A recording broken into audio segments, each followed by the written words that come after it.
Hey y'all, so welcome back to another episode of Whip It Like Butter. You know, it's your girl Ashley. If it's your first time here, over here we do all things pound cake, and we're in the season of Mile High Pound Cakes. But before we get into the newest pound cake recipe, I want to talk to y'all about the baking challenges. So February baking challenge was off the chain. We did the Black History pound cake. You all did a fabulous job. Thank you to all who participated. All right, so this month, it's not a Mile High Pound Cake. Last month it was a Mile High style. This month is citrus season, so it's a pineapple pound cake and it's just a regular pound cake. So check out the description box or go to my website, Whip It Like Butter, and you will find all the details for the March baking challenge. And I can't wait to see y'all's cakes. So you just sign up, you submit to the challenge. Two people have the opportunity to win a $50 gift card, and I'm not playing, I'm gonna send you money, okay? So let's go ahead and get into the new pound cake recipe, y'all. Boom. Mile High Oreo pound cake, okay? Look at that, with the cookies on top, and I also put like what I call a little Oreo dust on there. I'm definitely loving it. Loving how this cake came out. All right, so this is a cream cheese pound cake base with Oreo cookies added into our pound cake. So you can sub out your cream cheese with like a cup of sour cream, or you can use a cup of buttermilk or heavy whipping cream. But y'all, the cream cheese with the Oreo is everything. All right, so let's go ahead and get into it. So I'll show y'all how to make this cake. All right, let's go. All right now, so let's start off by first adding our cream cheese, okay, which we cubed, so for easier mixing, and our butter, which is at room temperature. Both are at room temperature. So usually I cream my butter and my sugar together first, and then cream in the cream cheese. I was like, we're not gonna do that this time. I saw another food blogger cream her butter and her cream cheese. So shout out to Grandbaby Cakes, and yeah, that's what we're doing today. And then we're gonna slowly add in our sugar, all right? And I loved it. It really made sense. Okay. So it's not gonna have like the same texture like if you just had cream your butter with your sugar, but you'll still tell like when it gets all nice, light and fluffy and when it's about ready to go. So I cream for about 5 minutes. Time is relative, right? So you just want to make sure that it's well blended, light and fluffy, right? And that it's definitely not gritty from the sugar not being fully incorporated. So we're adding our vanilla extract. This would have been really good with vanilla bean paste too. So we're using 4 teaspoons here of vanilla extract. And then of course we're going to add our eggs in one at a time. So I just let this run this time. Usually I add in a couple of eggs and I cut off the recording here. But I was like, I'll let this run and really play through. So a pro tip is to add your eggs to your glass measuring cup for easy pouring of your eggs into the bowl. This is 10 eggs, and my measuring cup holds all the eggs. And of course, they're at room temperature. Now, I don't pre-crack my eggs and place them in the container because the eggs don't really take as long to come to room temperature as my butter. So I don't want to like speed up the process by excuse me, by putting them into my measuring cup earlier, all right, out of the shell. They're just going to get warmer faster. All right, so you see the batter is getting all nice and smooth, like, right? Okay, and so we're going to go ahead and scrape down our sides of the bowl, make sure we have everything nice and mixed. And when I do that and it kind of gets like those little chunks into my batter, I like to give it a quick little mix before I go on into adding the next ingredient. So that's what I did. I didn't record it, but that's what I did before adding in the flour.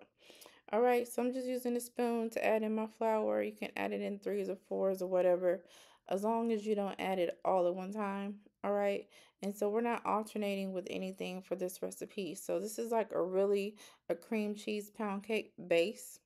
So like we talked about, we cream the cream cheese with the butter and the sugar, and we're just slowly incorporating our flour in the batter here at the end. Okay, so you see how I'm blending only until combined and not just completely combined, if that makes sense, before adding the flour again.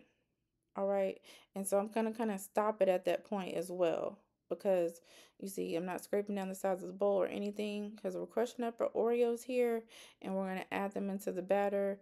So to prevent over mixing, I just mixed it enough to combine, okay? So coming in with a rolling pin, and I kind of like to hit the cookies in the middle and then break them up. Some people like the Oreos finer, some people don't. I like mine to be like a little chunky. So whatever works for you. We are leaving all the cream filling in the Oreo. So I used about 20 cookies. So my cake wasn't like super Oreo heavy, but it was enough for me. So if you think that you need to add more Oreos for you, than me and my guest, but I did what worked for me. Does that make sense? Okay.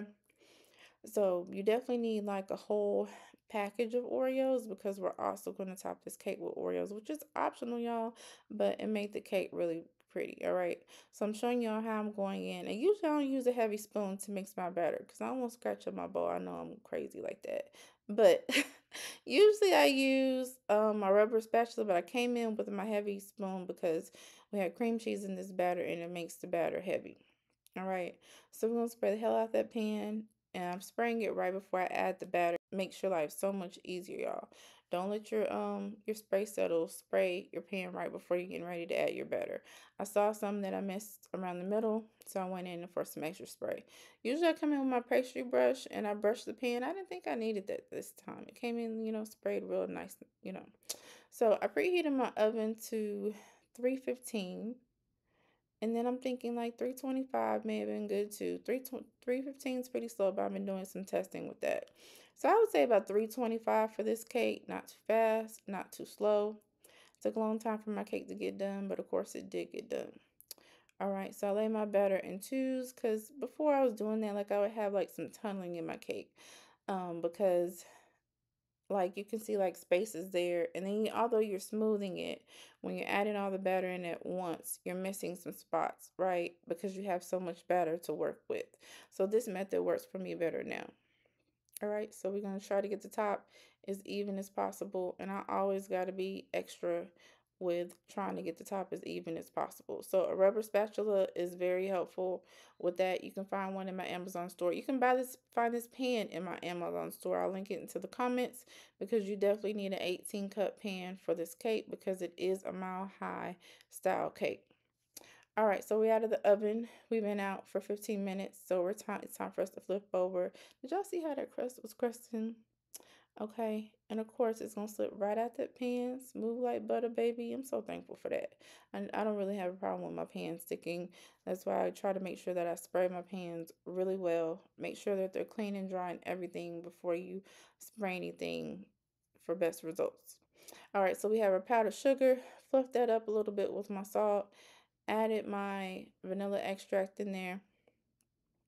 And then we're adding the heavy cream. Now my heavy cream was cold. When I add my heavy cream or if I use milk, it usually is cold. Now it took a lot. This is 1/4 cup. It took 5 of these for me to get my cream cheese to the consistency that I wanted. I did leave, this video is slightly sped up in this part, but I intentionally let you all see the whole way through so you can see how I'm adding it and you can see how it's transforming, but it's still thick. And I didn't want to make frosting. I wanted to make a glaze for this recipe. So you may use less, or for whatever reason, you may choose to use more. But the amount that I gave for the recipe is just an estimation, and that's how it always is with the glaze because everyone has a different preference. Some people like a thicker glaze, some people like a thinner glaze. So you really have to make the glaze your own and slowly add in. Whether if you're using heavy cream, I wanted heavy cream because I wanted this to be a thicker consistency than what milk would necessarily give. Whichever you use, slowly add it in so that you know what your consistency is going to look like before adding the rest. So even though it looks like I kind of just tossed it in there, I didn't. I took my time with it as it was mixing so I could really see if it was getting to the consistency that I wanted it. And then I always have to come out, like do a little drip test like that to really see if my glaze is the consistency that I want it to be, right? All right, so here we're coming with some more Oreos. I think this was like about 10, you know, use however many Oreos you want to use. Same thing like we did before, we're keeping the cream filling, all right? So I tapped these and I also came in with my hand, broke them apart so I could get them to where I wanted them to be. So I didn't know I was doing with this glaze at first. I was freestyling and I was like, you know, sometimes you just have those days. And I always like kind of like a pickable pound cake. I like to have the icing, but I like to have where you can see through to the pound cake, like not completely just drenched. Y'all know I hate the center of my pound cake, that little opening. I hate it to be filled with icing. I just think it makes the cake soggy and it's just too much. So I just came through and I just kind of dressed the cake with the icing, let it continue to flow on the sides. You know, I'm not trying to be so refined with when I'm decorating my cake. I like it to be, you know, doing its own thing, kind of freestyle. And then we're just gonna top this with the cookies. I wanted that little broken apart look, and I love the way it came out. So just place your cookies on here, however that you want. Just lay them. I thought it was real cute to lay them completely around the cake, but not so much towards the outer perimeter of the cake. You see, I'm kind of having it almost like in the middle of the top of the cake. And so when you're decorating a pound cake, you can choose to flip it on this side or you can flip it on the other side. A lot of people ask why. A lot of time, like for this, it's for decorating processes, you know, purposes. I wanted to decorate a flat surface, so I just flipped it on this side, but you can flip it, you know, you can have it on whatever side that you want it on. It doesn't really matter. All right. And so you just keep going until you have it the way that you wanted it. You want it. And then I just want to I wanted like a little messy look, you know what I mean? So I just drizzled the top of the Oreos, but I didn't want to drown them in the glaze. And I still had some glaze left over, and that's cool because I don't drown my cake. And I did 2.5 cups of powdered sugar because I wanted to make sure I had enough, but you can really pull it back to 2 cups for this recipe. And so I also wanted some Oreo dust, is what I'm going to call it. So I came in and got some pieces and then just kind of ran them between my fingers and it created like the little dusty kind of look. Almost like a little, you know, like a Hershey's cookie and cream bar type cake as well. And I love y'all how this cake came out. I definitely hope you get a chance to try it because it's definitely amazing, especially if you are an Oreo lover. All right, let's get into the taste test.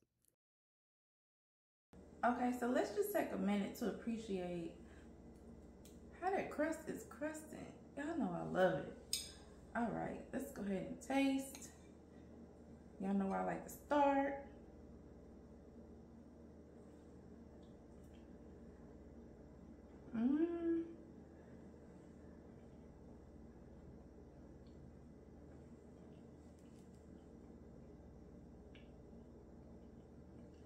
I'm gonna close my eyes on this one. My crunchiness and my taste buds first, and then that flavor. Let's go up here and get into this icing.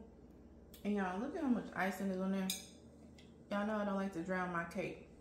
So I do have some icing left over, which is perfect to add to this cake as I'm eating. I'm not gonna do it right now, but ooh.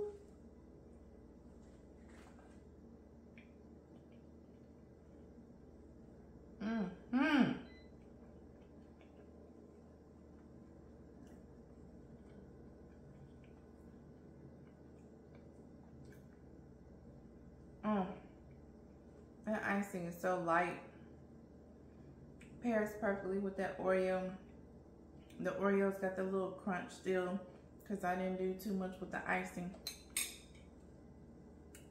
So now it's your turn to make this cake. All right. So recipes in the description box below. It's also linked in the comments. As I always say, y'all, don't be stingy. Make sure that you share this video, like, subscribe if you haven't already, and join me back for more over here with like butter. Okay, bye. As I take another bite, because this cake is everything.